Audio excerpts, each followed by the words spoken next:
فأعوذ بالله من الشيطان الرجيم بسم الله الرحمن الرحيم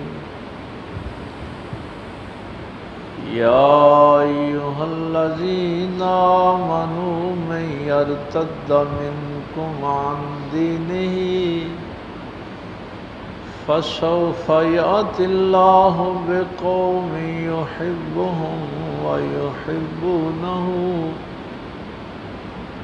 أذلة على المؤمنين أعزة على الكافرين يجاهدون في سبيل الله ولا يخافون لومة لائم ذلك فضل الله يؤتيه من يشاء والله واسع عليم آمنت بالله صدق الله العظيم وصدق رسوله النبي الأمي الكريم ونحن على ذلك من الشاهدين والشاكرين والحمد لله رب العالمين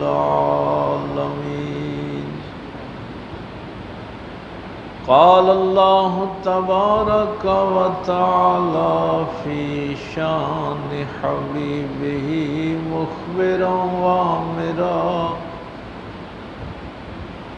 إن الله وملائكته يصلون على النبي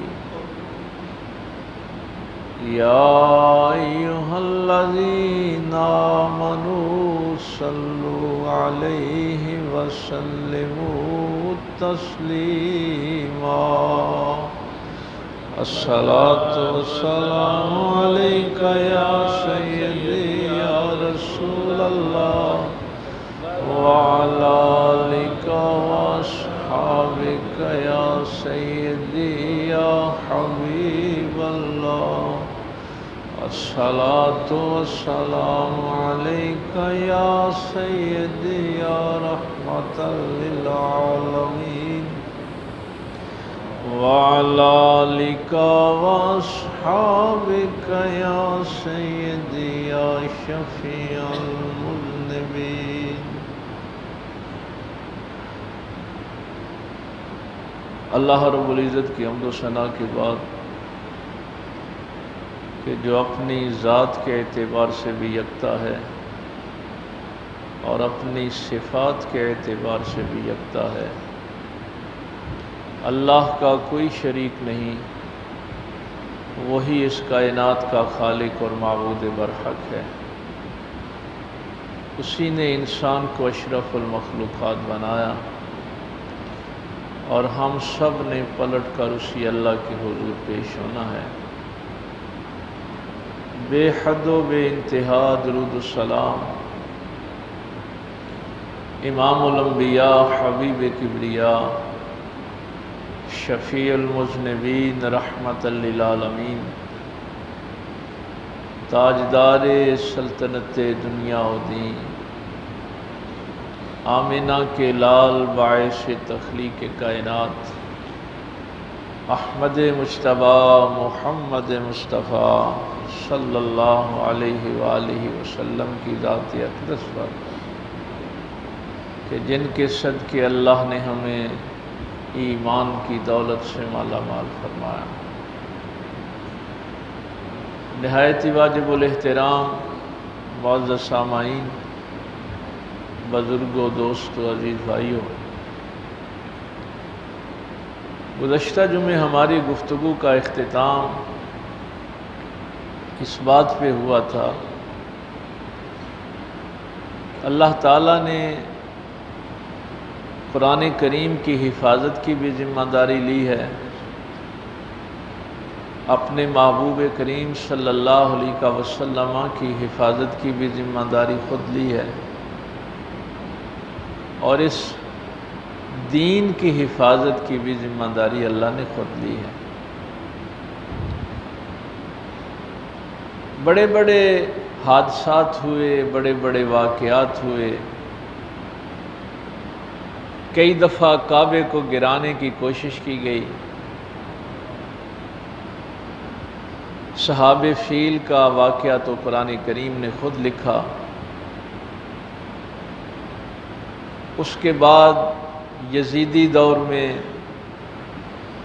واقعہ کربلا کے بعد کعبے کا محاصرہ کیا گیا، سنگ باری کی گئی، پتھر پھینکے گئے، خانہ کعبے کو آگ لگائی گئی، ہزاروں لوگ شہید کیے گئے۔ پھر بحرین کے کچھ لوگوں نے کعبے پہ حملہ کیا، 700 لوگ طواف کر رہے تھے، ان کو شہید کیا۔ کو 20-30 ہزار ارد گرد لوگوں کو شہید کیا گیا۔ حجر اسود اٹھا کے لے گئے، کافی سال طواف حجر اسود کے بغیر ہوتا رہا۔ یہ تاریخی میں چند واقعات ہیں جو آپ کو بتا رہا ہوں، کہ یہ نہیں ہے کہ یہ معاملات بڑی آسانی کے ساتھ ہی چلتے رہیں۔ بادشاہوں نے کوشش کی، عمراء نے کوشش کی، مختلف مذاہب نے کوشش کی اس دین کو ختم کرنے کے لیے۔ آج جس آیہ مبارکہ پہ ہم نے گفتگو کرنی ہے، اس میں ایک عجیب بات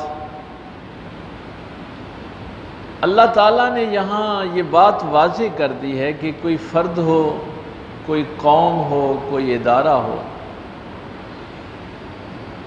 یہ دین محتاج نہیں ہے کسی کا، کہ کوئی فرد یہ کہے کہ میں اس کی حفاظت کر رہا ہوں اور اس کو لے کے آگے چل رہا ہوں، یا کوئی قوم یہ دعویٰ کرے، یا کوئی ادارہ یہ دعویٰ کرے کہ جیسا دین نو بڑا سنبھالیا ہے۔ تو اللہ تعالیٰ فرما رہا ہے کہ ایک تو ہیں دین کے دشمن، کفار ہیں، منافقین ہیں، مشرکین ہیں، وہ اس دین کی مخالفت کرتے ہیں، اس کو ختم کرنے کی کوشش کرتے ہیں۔ یا ایھا الذین آمنوا من یرتد منکم عن دینہ، ان کفار کو تو چھوڑو، وہ تو ہیں ہی دشمن نا۔ اگر یہ جو ایمان لائے ہیں، یہ جو مسلمان ہیں، یہ مومنین ہیں، اگر یہ بھی اس دین کو چھوڑ دیں تو پھر بھی اس کو کوئی فرق نہیں پڑتا۔ مثلا ان افراد کو، قوموں کو تو چھوڑو نا، یہ جو کلمہ گو ہیں، یہ جو ایمان والے ہیں، اگر یہ بھی اس دین کو چھوڑ دیں اور ان کفار کے ساتھ مل جائیں تو کیا بگاڑ لیں گے؟ فَسَوْفَ يَأْتِ اللَّهُ بِقَوْمٍ يُحِبُّهُمْ وَيُحِبُّونَهُ۔ اللہ تعالیٰ تمہاری جگہ پہ کوئی اور قوم لے آئے گا جو اللہ سے محبت کرنے والی ہوگی، اللہ ان سے محبت کرنے والا۔ تو یہ کسی قوم کا، ادارے کا، کسی فرد کا یہ کام نہیں ہے، یہ ذمہ داری اللہ نے لی ہے۔ اگر تم بھی چھوڑنا چاہتے ہو تو چھوڑ کے چلے جاؤ گے تو دین کو کوئی فرق نہیں پڑے گا۔ پاک پیغمبر صلی اللہ علیہ وسلم کا ایک ارشاد عالی بڑا کمال کا ہے۔ اللہ تعالیٰ نے قرآن کریم میں فرمایا وَإِن مِّن شَيْءٍ، اس دنیا میں کوئی چیز ایسی نہیں جو یسبح بحمدہ، جو اللہ تعالیٰ کی حمد بیان نہ کرتی ہو، تسبیح بیان نہ کرتی۔ اگر ساری کائنات کی تمام مخلوقات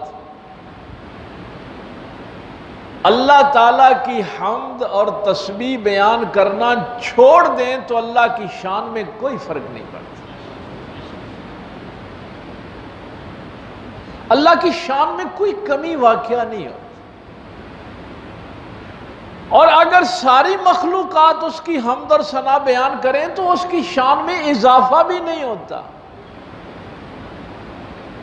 اگر تمہارے ذہن میں یہ ہے نا کہ شاید ہم اللہ کی عبادت کریں گے تو اللہ کی شان بڑھ جائے گی، یہ سب کچھ تمہارے اپنے مفاد میں ہے، یہ تمہارے فائدے کے لیے ہے، اس میں اللہ کا کوئی نفع نقصان نہیں ہے۔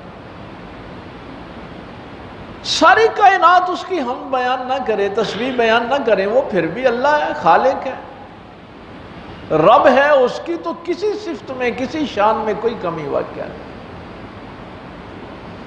تو یہ اتنا بڑھیا جملہ ارشاد فرما دیا کہ کفار کو تو چھوڑو، دشمنوں کو تو چھوڑو،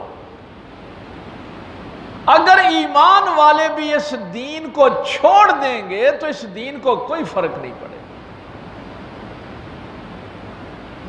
چھوڑ دو اس دین کو، چلے جاؤ، تم بھی کافروں کے ساتھ مل جاؤ، کیا فرق پڑ جائے گا؟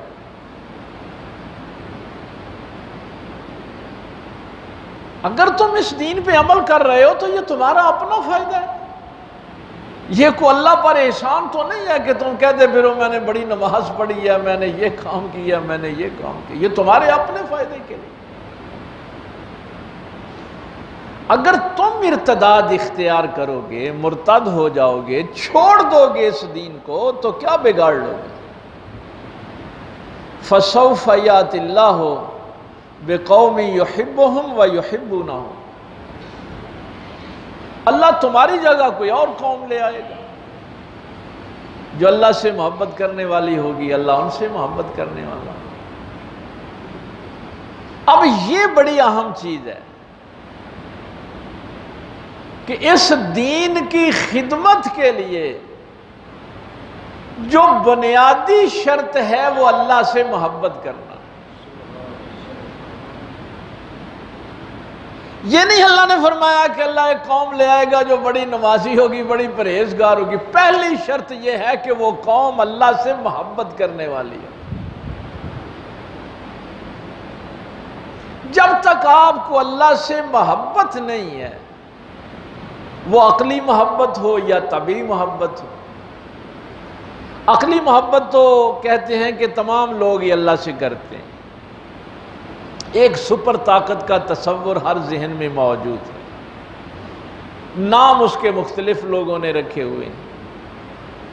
طبعی محبت ہوتی ہے کہ جب آپ اللہ کی کسی صفت کو غور سے دیکھتے ہیں، اس کی ربوبیت کو دیکھتے ہیں، اس کی تخلیق کو دیکھتے ہیں، اس کے احسانات کو دیکھتے ہیں، اس کے غیظ و غضب کو دیکھتے ہیں، تو وہ جو رجحان ہوتا ہے اس کو طبعی محبت کہتے ہیں۔ اب یہاں یہ بڑی عجیب بات ہے کہ اللہ نے یا تو اللہ یہ شرط لگاتا نا کہ وہ قوم اللہ سے محبت کرنے والی ہوگی، ٹھیک ہے، یہاں پہ بات ختم نہیں ہوئی، بات یہ ہے کہ وہ قوم اللہ سے محبت کرنے والی ہوگی، اور ساتھ یہ بھی ہے کہ اللہ بھی ان سے محبت کرنے والا ہوگا۔ اب بھئی یہ تو میرے اختیار میں ہے کہ میں اللہ سے محبت کروں، لیکن اللہ مجھ سے محبت کرے یہ میرے اختیار میں ہی نہیں۔ اب کیا کیا جائے؟ چونکہ شرط پوری اس وقت ہوگی جب اللہ بھی محبت کرے گا، صرف میری محبت کے دعوے سے یہ کام نہیں ہوگا۔ اس کا بھی قرآن کریم نے یہ جواب دیا کہ اللہ تجھ سے محبت کرے یہ بھی تیرے اختیار میں ہے۔ ہاں، یہ چونکہ سوال اس دور میں بھی اٹھا تھا کہ یہ میں کیسے کہہ سکتا ہوں کہ اللہ بھی مجھ سے محبت کرتا ہے، تو اس کا قرآن کریم نے یہ جواب دیا کہ قُلْ إِن كُنْتُمْ تُحِبُّونَ اللَّهَ فَاتَّبِعُونِي یحببکم اللہ۔ اے پیغمبر صلی اللہ علیہ وسلم ان لوگوں کو فرما دو کہ اگر تم یہ چاہتے ہو، اللہ سے محبت کرنا چاہتے ہو، تو میری اتباع کرو، میری غلامی میں آ جاؤ، میری فرما برداری میں آ جاؤ۔ یحببکم اللہ، اللہ تم سے محبت کرے گا۔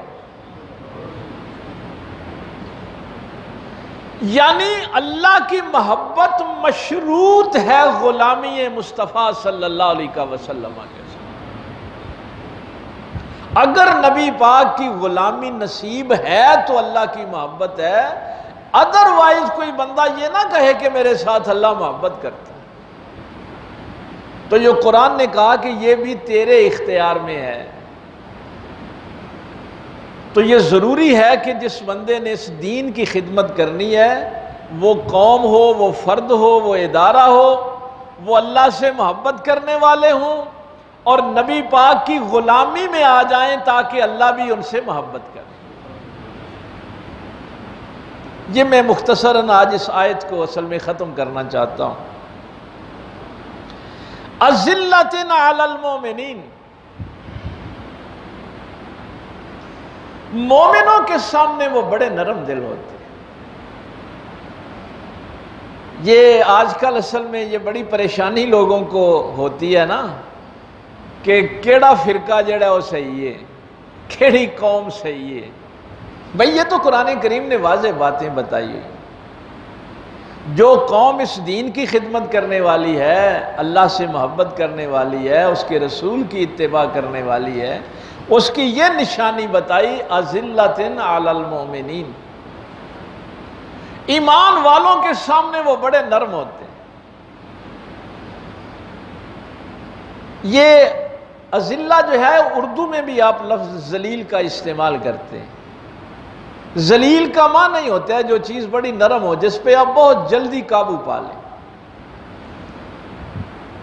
جو آپ کے سامنے اکڑنے والی نہ ہو، جب چاہیں اس پہ قابو پا لیں، اس کو کہتے ہیں کہ یہ ذلیل ہو گیا۔ اسی لیے عبدیت، عبد جسے کہتے ہیں، اللہ کے سامنے ذلت کی آخری حد جب آپ اختیار کرتے ہیں تو آپ بندے بنتے ہیں کہ مولا کریم میں تیرا بندہ ہوں، تیرے سامنے عاجز ہوں، ہر وقت تیری گرفت میں ہوں، تیرے قابو میں ہوں۔ تو یہ جو گروہ ہے نا دین کی خدمت کرنے والا، وہ جھگڑالو نہیں ہوتا، وہ ایمان والوں کے سامنے، مسلمانوں کے سامنے بڑا نرم دل ہوتا ہے۔ اب میں بھی اور آپ سارے دیکھ لیں کہ ہم میں سے کتنے لوگ ہیں اس دین پہ چلنے والے،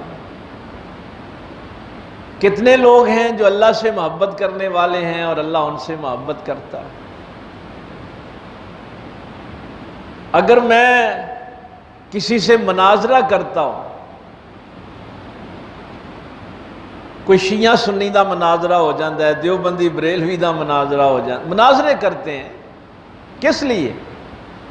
ایک دوسرے کو ذلیل کرنے کے لیے، ایک دوسرے کو تکلیف پہنچانے کے لیے، غلبہ حاصل کرنے کے لیے۔ کوئی بندہ ملاوٹ والی چیز بیچ رہا ہے اپنے بھائی کے سامنے، وہ نرم نہیں ہے۔ کوئی گالی دے رہا ہے تو وہ نرم نہیں ہے۔ وہ کسی پہ ظلم کر رہا ہے تو وہ نرم نہیں ہے۔ مومنوں کے سامنے جو نرم ہو اس سے اللہ محبت کرتا ہے۔ اس کے لیے میں ایک بڑا جملہ کہا کرتا ہوں کہ حضور داتا صاحب کی ساری تاریخ آپ دیکھیں، حضور خواجہ غریب نواز معین الدین چشتی اجمیری رحمہ اللہ کی ہسٹری دیکھیں، بابا فرید کی ہسٹری دیکھیں، ان اللہ کے ولیوں نے کبھی کسی سے مناظرے نہیں کیے، اخلاق سے اور پیار سے دین کی دعوت دی ہے، محبت کی ہے، کسی کو ذلیل کرنے کی کوشش ہی نہیں کی۔ بلکہ قرآن کہہ رہا ہے کہ مومن کے سامنے خود ذلیل یعنی نرم ہو جاتے ہیں۔ اور مفسرین نے اس کی ایک بڑا جملہ کمال کا لکھا ہے، کہ اگر کسی جگہ پہ اس اذلت کے معنی میں یہ جملہ بھی لکھا ہے تفسیر میں کہ اگر کبھی اپنا حق چھوڑنا پڑے تو چھوڑ دیتے ہیں اور جھگڑا نہیں کرتے. اپنا حق ہے نا، لیکن اپنا حق بھی چھوڑ دیتے ہیں جھگڑے سے بچنے کے لیے. مسلمانوں سے جھگڑا نہیں کرتے، ایمان والوں سے جھگڑا نہیں کرتے. اپنے مکان ہیں، اپنی دکانیں ہیں، اپنے باغات ہیں جو مہاجرین مکے میں چھوڑ کے گئے تھے، اپنا حق ہے، اور آج فاتح بن کے مکے میں داخل ہوئے ہیں. لیکن میرے پیغمبر ایک دفعہ ارشاد فرما دیں تو انہوں نے اپنے حق چھوڑ دی. اپنے مکان واپس نہیں لیے، اپنی دکانیں واپس نہیں لی، اپنے باغات واپس نہیں لیے. اور اس کا اجر اتنا بڑا میرے پاک پیغمبر صلی اللہ علیہ وسلم نے بیان فرمایا کل قیامت کے دن میں جنت کے درمیان میں کھڑا ہو کے اس کو اس کا حق دلاؤں گا، اس کو مکان دلاؤں گا جس نے جھگڑے سے بچنے کے لیے اپنا حق چھوڑ دیا. صرف اس لیے اپنا حق چھوڑا کہ میں کسی مسلمان سے جھگڑا نہ کروں. تو یہ نشانی بیان کی گئی ہے کہ وہ جو حق والا گروہ ہے، اللہ سے محبت کرنے والا گروہ ہے، وہ اس طرح سے دیکھا کرو کہ وہ مسلمانوں کے سامنے بڑا نرم ہوتا ہے، ایمان والوں کے سامنے بڑا نرم ہوتا ہے. اور کبھی یہ آخری سٹیج آ جائے اپنا حق چھوڑنے کی بھی تو حق چھوڑ دیتے ہیں، لیکن مومنوں سے جھگڑا نہیں کرتے. اعزۃ علی الکافرین. لیکن یہی مومن جب اللہ کے دشمنوں کے سامنے آتے ہیں تو پھر بڑے تگڑے ہو کے آتے ہیں. ہاں، پھر ان کے سامنے یہ نرم ہو کے نہیں آتے. اللہ کے دشمنوں کے سامنے یہ بڑے سخت ہوتے ہیں. اس کو سورہ فتح میں بھی اللہ نے بیان فرمایا تھا نا، محمد الرسول اللہ الذین معہ اشداء علی الکفار رحماء بینہم. یہ محمد کریم صلی اللہ علیہ وسلم کے جو ساتھی ہیں، یہ میدان جنگ میں کافروں کے سامنے بڑے سخت ہیں اور آپس میں بڑے رحم دل. یہ نبی پاک کے غلاموں کی نشانی قرآن بار بار بیان کرتا ہے کہ آپس میں بڑے رحم دل ہیں، اور اللہ کے اور اس کے رسول کے دشمنوں کے سامنے پھر یہ بڑے سخت ہو جاتے ہیں. آج کام الٹ ہو گیا ہے، مسلمان کا گلا کاٹ رہا ہے. میں نے تھوڑی سی تحقیق پچھلے دنوں کی اور میں بڑا حیران ہوا. یہ جہاد کے نام پہ جتنی تنظیمیں ہمارے 1980 کے بعد بنی، انہوں نے کبھی کافروں کے خلاف لڑائی نہیں کی. یہ بڑی عجیب بات ہے. کبھی وہ اسرائیل میں جا کے یہودیوں کے خلاف نہیں لڑے، کبھی کسی اللہ کے دشمن کے سامنے وہ نہیں کھڑے ہوئے. جب بھی مارا ہے انہوں نے مسلمانوں کو مارا ہے، اور نام جہاد کا لیا، چونکہ اگلا جملہ یہی آ رہا ہے یجاہدون فی سبیل اللہ. مسلمانوں کے سامنے، ایمان والوں کے سامنے بڑے نرم ہوتے ہیں، کفار کے سامنے بڑے سخت ہوں گے. اب یہ جو نیکیاں ہیں، اللہ کے اور اس کے رسول کے حکموں کی جو فرما برداری ہے، اس کو وہ اپنی ذات تک نہیں رکھتے. یہ بڑی اہم بات ہے. اس کو اپنی ذات تک نہیں رکھتے، بلکہ ان کی کوشش یہ ہوتی ہے کہ اگر میں سچ بول رہا ہوں، سچی زندگی گزار رہا ہوں، تو میرے بچے بھی سچی زندگی گزاریں، میرے شاگرد بھی سچی زندگی گزاریں، میرے خاندان والے بھی اسی نیکی پہ عمل کریں، میرے ہمسائے، میرے محلے والے بھی، یعنی اس نیکی کو آگے بڑھانے کے لیے کوشش کرتے ہیں۔ یہ لفظ آپ جو جد و جہد استعمال کرتے ہیں، یہ جہاد بہت لمبی ٹرم ہے۔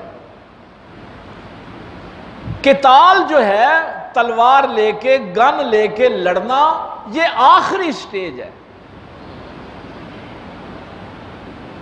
قتال میں سارا جہاد نہیں ہے، جہاد قتال، جہاد کی ایک قسم ہے، چھوٹی سی قتال جو قتل کرنا یا میدان جنگ میں آنا۔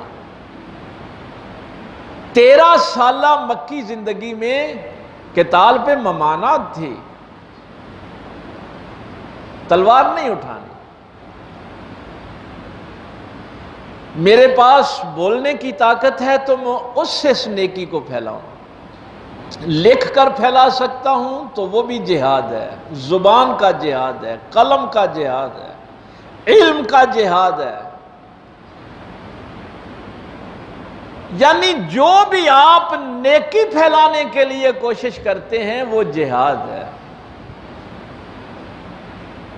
تو وہ اس نیکی کو اپنی ذات تک نہیں رکھتے۔ یہ بڑی اہم بات ہے کہ جہاں تک ان کا بس چلتا ہے اس نیکی کو آگے پھیلانے کی کوشش کرتے ہیں۔ نہیں آتا کہ ٹھیک ہے میں تے سہیاں نہ باقی دفعہ ہوئے جو مرضی ہو امام، ایسے نہیں کرتے۔ وَلَا يَخَافُونَ لَوْمَةَ لَائِمٍ،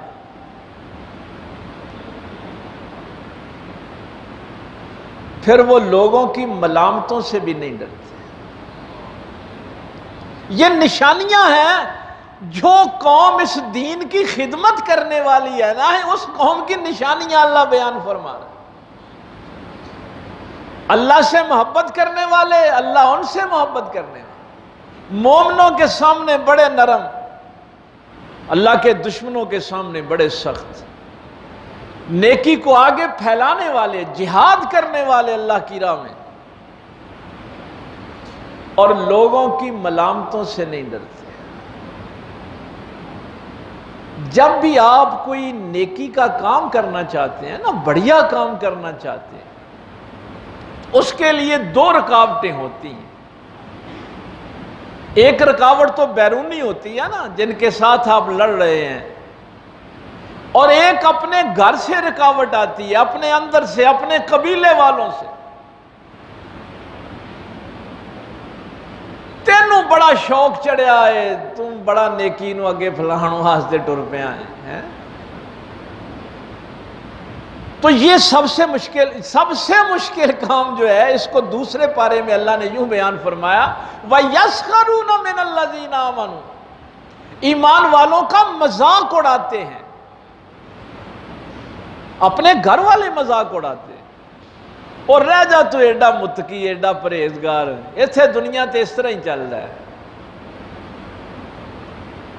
اور جھوٹ چلتا ہے کاروبار میں، ویاواں شادیاں تے شراب چل دی ہے، تو ایڈا آ گیا ہن سانو سمجھانا والا۔ یہ وہ باتیں ہیں جن کا سامنا آپ کو گھر سے کرنا پڑے گا۔ تو قرآن نے کہا کہ ان کی پھر یہ بھی نشانی ہے کہ باہر بھی جہاد کرتے ہیں، اور اگر اندر سے ملامتیں ہوں تو ان کا کوئی خوف نہیں کرتے کہ لوگ ہمیں کیا کہیں گے، بہن بھائی کیا کہیں گے، رشتہ دار کیا کہیں گے۔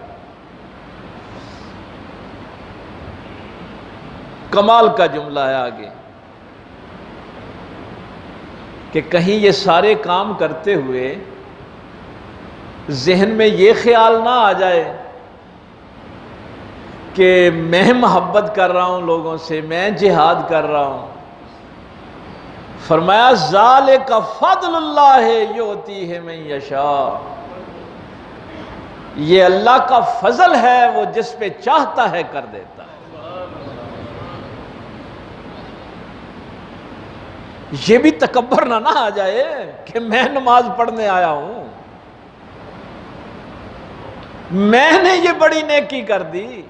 یہ ساری نشانیاں بیان کر کے فرمایا ذالک فضل اللہ، یہ اللہ کا فضل ہے، یؤتیہ من یشاء، جس پہ چاہتا ہے وہ اپنا فضل کر دیتا ہے۔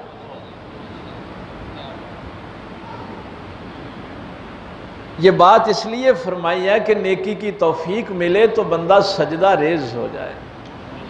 یہ پہلی بات آئے گی اسی طرح اذلۃ علی المومنین، وہ مومنوں کے سامنے نرم ہوگا ہی تب جب اللہ کا فضل سمجھے گا. اگر وہ یہ سمجھے گا کہ یہ ساری میری محنت ہے تو اس کو کسی کے سامنے نرم ہونے کی کیا ضرورت ہے؟ پھر وہ نرم نہیں ہوگا. نرم اسی وقت ہوگا جب سمجھے گا کہ یہ میرے اوپر میرے اللہ کا فضل ہے، اس کی مہربانی ہے، اس نے مجھے توفیق دی. واللہ واسع علیم، بڑی وسعت والا ہے اللہ، بڑا عالم. تو یہ میں نے پچھلے جمعے آپ سے وعدہ کیا تھا کہ یہ جتنے بھی حالات، قوموں کی شکلیں بدلیں، جو عذاب آئے، اللہ تعالیٰ نے نبیوں کی زبان سے لعنتیں کروائیں، خنزیر بنا دیے، بندر بنا دیے، تو اس حوالے سے یہ بات بڑی ضروری تھی کہ کہیں تمہارے دل میں بھی یہ خیال نہ آ جائے کہ اسی اس دین دی بڑی خدمت پہ کر رہے ہیں.